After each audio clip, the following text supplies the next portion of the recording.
Dependencies or libraries are pre-written code to help solve problems. In this video, we will introduce Pandas, a popular library for data analysis. We can import the library or a dependency like Pandas using the following command. We start with the import command, followed by the name of the library. We now have access to a large number of pre-built classes and functions. This assumes the library is installed.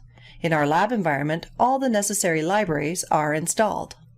Let's say we would like to load a CSV file using the Pandas built-in function, read CSV. A CSV is a typical file type used to store data. We simply type the word Pandas, then a dot and the name of the function with all the inputs. Typing Pandas all the time may get tedious. We can use the as statement to shorten the name of the library. In this case, we use the standard abbreviation PD. Now we type PD and a dot followed by the name of the function we would like to use. In this case, read_CSV. We are not limited to the abbreviation PD. In this case, we use the term banana. We will stick with PD for the rest of this video.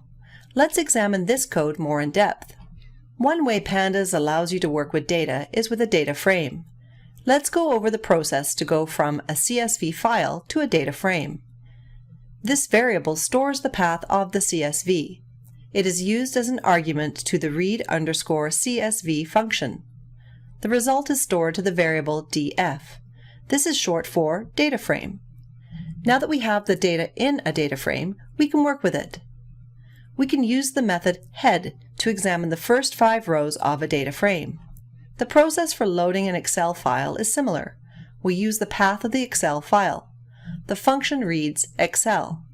The result is a data frame. A data frame is comprised of rows and columns. We can create a data frame out of a dictionary. The keys correspond to the column labels. The values are lists corresponding to the rows. We then cast the dictionary to a data frame using the function DataFrame. We can see the direct correspondence between the table. The keys correspond to the table headers. The values are lists corresponding to the rows. We can create a new data frame consisting of one column. We just put the data frame name, in this case DF, and the name of the column header enclosed in double brackets. The result is a new data frame comprised of the original column. You can do the same thing for multiple columns. We just put the data frame name, in this case DF, and the name of the multiple column headers enclosed in double brackets. The result is a new data frame comprised of the specified columns.